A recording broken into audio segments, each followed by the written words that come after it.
प्रिय विद्यार्थियों, नमस्कार।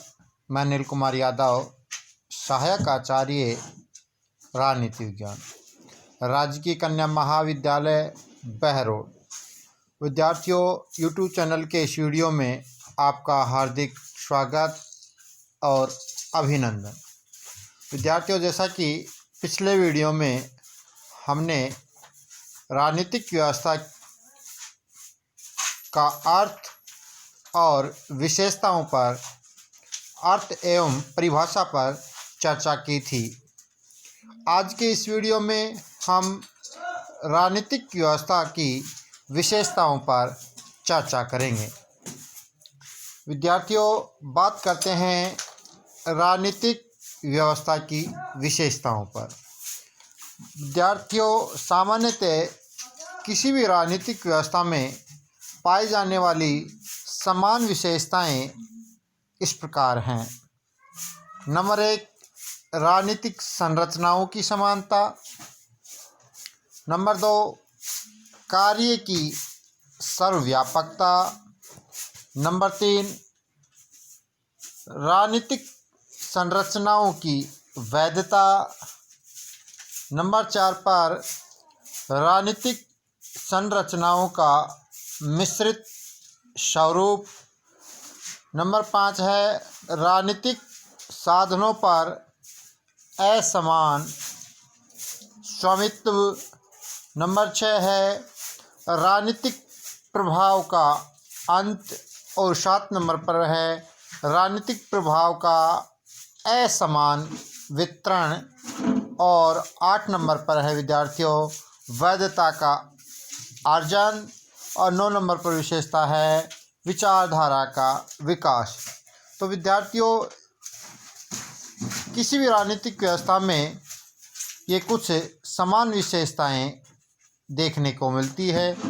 अब इन विशेषताओं पर विस्तार से चर्चा करेंगे। विद्यार्थियों, बात करते हैं राजनीतिक संरचनाओं की समानता पर। विद्यार्थियों, सभी राजनीतिक व्यवस्थाओं में राजनीतिक संरचनाएं पाई जाती है। अब बात करते हैं विद्यार्थियों कार्यों की सर्वव्यापकता। तो विद्यार्थियों, सभी राजनीतिक व्यवस्थाओं में समान कार्य किए जाते हैं और वो कार्य अर्थात सर्वव्यापक होते हैं। तीसरी विशेषता की बात की थी विद्यार्थियों राजनीतिक संरचना की वैधता। तो विद्यार्थियों, सभी राजनीतिक व्यवस्थाएं विविध कार्य करती है। उसकी जो संरचना होती है उसके द्वारा भिन्न भिन्न कार्य किए जाते हैं। अब बात आती है विद्यार्थियों अगली विशेषता की, राजनीतिक संरचनाओं का मिश्रित स्वरूप। जो राजनीतिक संरचनाएं हैं उनके मिश्रित स्वरूप की। तो विद्यार्थियों, कोई भी राजनीतिक व्यवस्था विशुद्ध नहीं होती है, इस उसमें मिश्रित स्वरूप पाया जाता है। अब बात करते हैं विद्यार्थियों राजनीतिक साधनों पर असमान स्वामित्व। तो विभिन्न राजनीतिक व्यवस्थाओं में जो राजनीतिक साधन होते हैं उन पर असमान स्वामित्व देखने को मिलता है। प्रत्येक व्यवस्था में राजनीतिक साधनों का असमान वितरण पाया जाता है। अब बात करते हैं विद्यार्थियों अगली विशेषता पर, राजनीतिक प्रभाव का अंत। विद्यार्थियों, राजनीतिक व्यवस्था के अंतर्गत कुछ लोग सरकार की नीतियों और निर्णयों को प्रभावित करने के लिए अधिक प्रयत्नशील रहते हैं। इसलिए राजनीतिक प्रभाव का अंत राजनीतिक व्यवस्था के अंतर्गत निश्चित रूप से होता है। अब बात करते हैं विद्यार्थियों अगली विशेषता की, राजनीतिक प्रभाव का असमान वितरण। जो राजनीतिक प्रभाव है उनका असमान वितरण। विद्यार्थियों, राजनीतिक व्यवस्था के अंतर्गत राजनीतिक प्रभाव का असमान वितरण देखने को मिलता है। इसका प्रमुख कारण साधनों का असमान वितरण है। राजनीतिक साधनों के असमान वितरण के कारण राजनीतिक प्रभाव का भी असमान वितरण विद्यार्थियों देखने को मिलता है। अब बात करते हैं विद्यार्थियों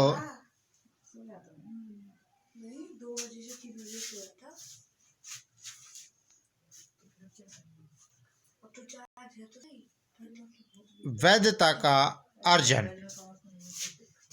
विद्यार्थियों, राजनीतिक व्यवस्था के नेता यह प्रयत्न अर्थात यह प्रयास करते हैं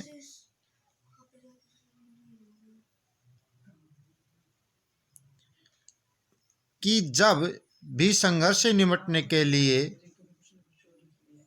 सरकारी साधनों का प्रयोग किया जाए तो उन निर्णयों का पालन जनता न केवल हिंसा, दंड आदि की भावना से करे, वरना स्वेच्छा से उन्हें अपना ले। तो वैधता के अर्जन का अर्थ यहाँ बताया। विद्यार्थियों की राजनीतिक व्यवस्था के नेता यह प्रयत्न करते हैं कि जब भी संघर्ष से निपटने के लिए सरकारी साधनों का प्रयोग किया जाए तो उन निर्णयों का पालन जनता न केवल हिंसा, दंड आदि की भावना से करे, वरन स्वेच्छा से ही उन्हें अपना ले। अब बात करते हैं विद्यार्थियों अगली विशेषता की, वो है विचारधारा का विकास। विद्यार्थियों, सिद्धांतों के समूह को विचारधारा कहा जाता है। राजनीतिक व्यवस्था के नेता साधारणतः ऐसे स्थायी और स्वीकृत सिद्धांतों के समूह को अपनाते हैं जो कि व्यवस्था में उनके नेतृत्व को स्पष्ट और उचित सिद्ध करते हैं। तो इस तरीके से विद्यार्थियों हमने चर्चा की राजनीतिक व्यवस्था की विशेषताओं पर। धन्यवाद विद्यार्थियों।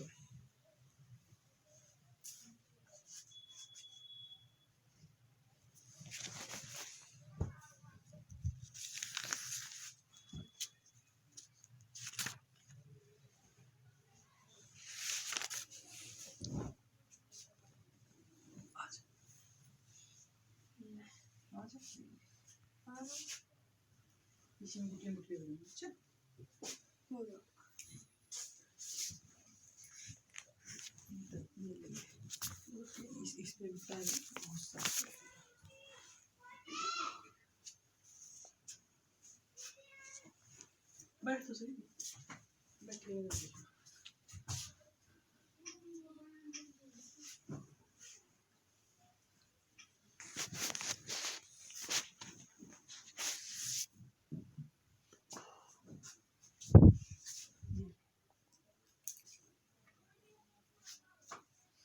पिछाना जो दांव पिछाना सर तक एक सर मान लीजिए